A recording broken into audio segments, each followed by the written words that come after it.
Let's get weird into it. Number 9. The Eternal Firehouse Bulb. Imagine you are standing in a fire station in Livermore, California.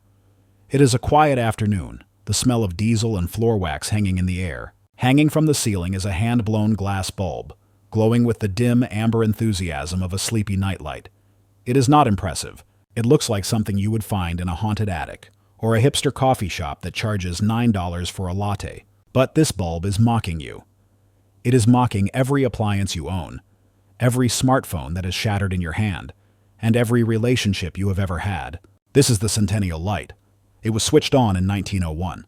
While you are lucky if your bathroom vanity bulbs survive a vigorous sneezing fit, this specific bulb has been burning almost continuously for over 120 years. It was manufactured by the Shelby Electric Company, and its filament is made of carbon, roughly the thickness of a spaghetti noodle. It doesn't burn out, because it was built before the world decided that durability was a bad business model. It is a relic from a time when engineers were trying to conquer the darkness, not the quarterly earnings report. The Centennial Light is the control group in the grand experiment of capitalism. It proves that the technology to make everlasting products has existed since the Victorian era.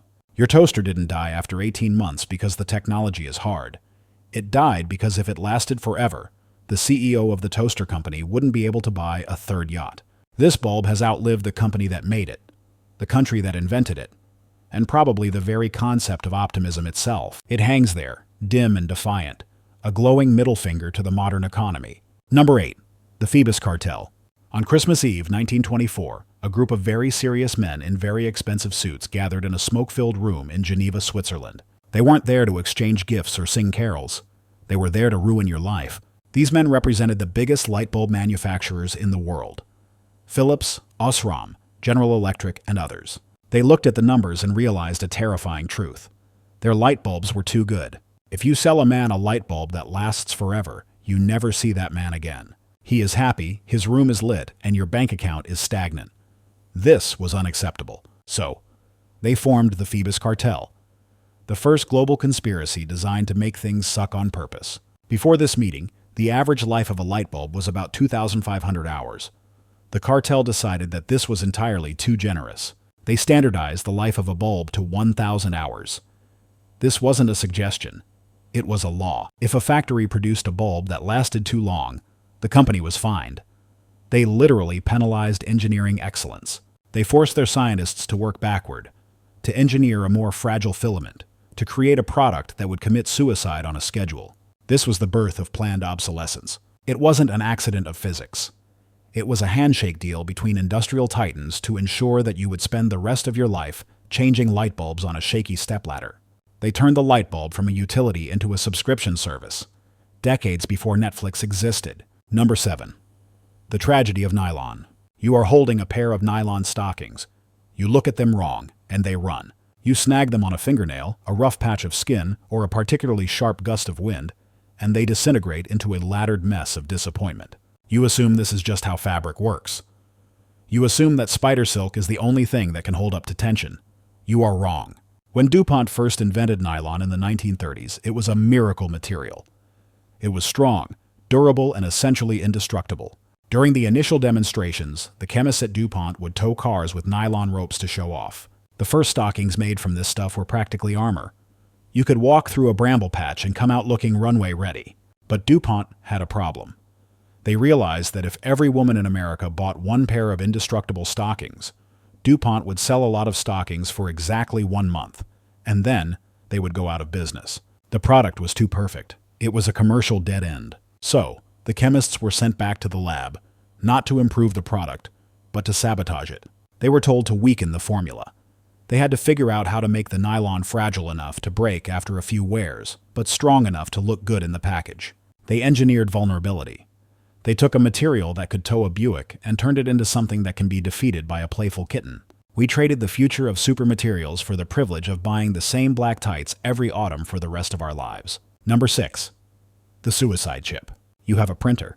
It is the most hateful object in your house. It sits in the corner, gathering dust, waiting for the one moment you desperately need to print a boarding pass or a tax return. And in that moment, it will display an error message that makes no sense. Many inkjet printers are programmed with a secret death date. Inside the bowels of your printer, buried deep in the code or on a microchip, is a counter. It counts the number of pages you have printed. When that counter hits a specific number, let's say 15,000 pages, the printer effectively shoots itself in the head. Manufacturers claim this is for your safety. They say it's because of the waste ink pad, a sponge inside the printer that soaks up excess ink. They claim that if the printer keeps going, the sponge will overflow and ruin your carpet with a black puddle of sadness. But instead of letting you change the sponge or just warning you, the printer simply bricks itself. It locks up. It refuses to function. Tech enthusiasts have found that if you reset the counter with hacked software, the printer magically works perfectly again for thousands more pages. The machine isn't broken. It's lying to you. It is a digital scam artist squatting on your desk, demanding a ransom in the form of a new unit. It is the only appliance you own that commits premeditated murder-suicide just to help the quarterly sales figures of a multinational corporation. Number 5. The battery trap. Remember when you could drop your phone, watch the battery fly across the room, pick it up, snap it back together, and carry on with your day? That feels like a fever dream now. Today, your smartphone is a sealed glass sandwich, glued together with industrial adhesive strong enough to hold a spaceship together. This is not just for waterproofing or slim design. That is the marketing lie they feed you while they pick your pocket. The non-replaceable battery is the holy grail of planned obsolescence. Batteries are chemistry. They degrade. Lithium-ion ions get tired. After 2 years, your battery holds less charge.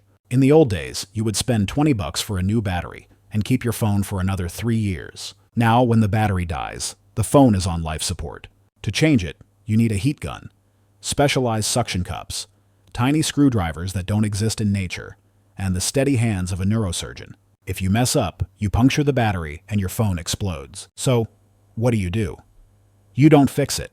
You buy the new model. Apple even got caught slowing down older iPhones via software updates to prevent them from shutting down due to old batteries, essentially throttling your device into senility so you'd get frustrated and upgrade. They turned your property into a ticking time bomb of slowness, ensuring that the only way to maintain your dopamine drip of social media was to drop another $1,000.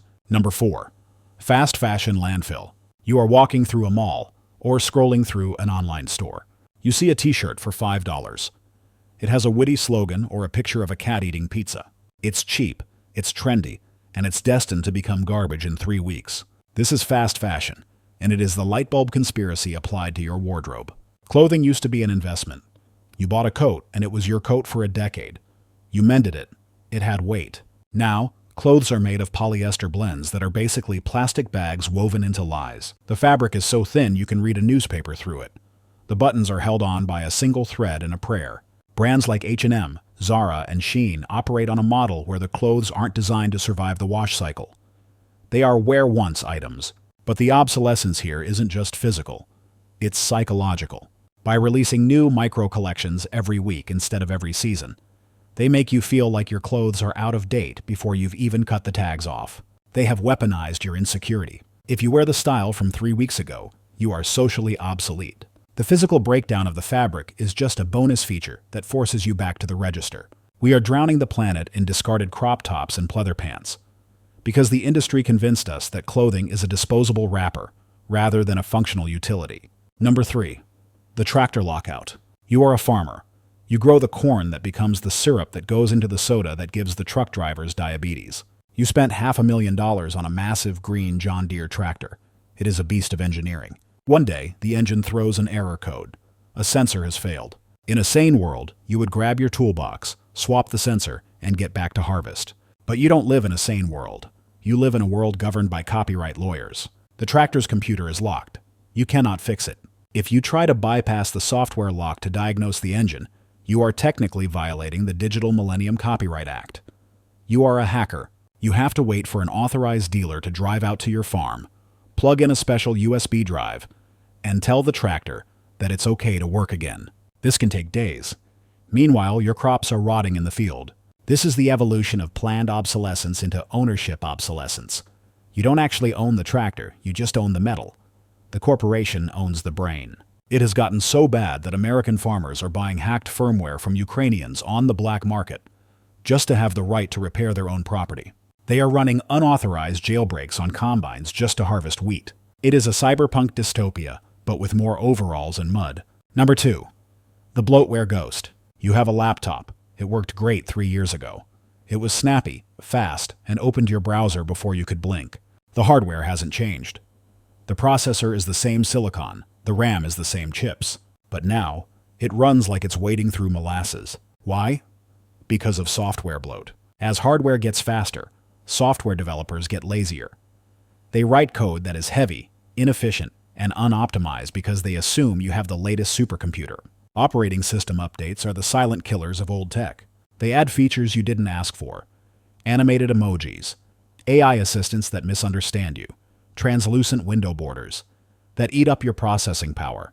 Your perfectly functional hardware is suffocated by the weight of the software. It's like putting a backpack full of rocks on a sprinter, and then wondering why their lap times are down. The software assumes you will upgrade. If you don't, the experience becomes so painful, so laggy, so glitchy, that you eventually succumb. You throw away a perfectly good machine because the ghost in the machine got too fat for the room. It is a forced march toward the electronics recycling bin, driven by lines of code that serve the vendor, not the user. Number 1. The desire engine. We have talked about filaments, nylon, glue, and code. But the final piece of the conspiracy isn't in your phone or your car. It is in your brain. In the 1920s, Alfred P. Sloan, the head of General Motors, came up with an idea to beat Ford. Ford was selling the Model T, a car that was cheap, reliable, and black. It didn't change for years. Sloan introduced the model year. He changed the fins, the colors, and the shape of the headlights every single year. The cars didn't drive better. They just looked different. This created psychological obsolescence. It made your neighbor know exactly how old your car was just by looking at the grille. It turned a vehicle from a mode of transport into a status symbol. If you drove last year's model, you were signaling to the tribe that you were falling behind. This is the ultimate victory of the conspiracy. They don't even have to make things break anymore. They just have to break your satisfaction. They have to make you feel embarrassed by the old thing. You replace your phone not because it doesn't make calls, but because the camera has 2 lenses instead of 3.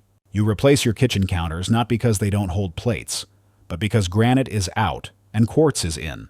They have hacked your dopamine reward system. They have built a treadmill of desire that moves just fast enough to keep you running but never lets you arrive. The things you buy are designed to turn into garbage, but the desire to buy them is designed to be eternal. You are the battery that powers the machine, and unlike your iPhone, they will make sure you never run out of juice. And that's our time for today. More strange things are always coming, so I'll see you in the next one.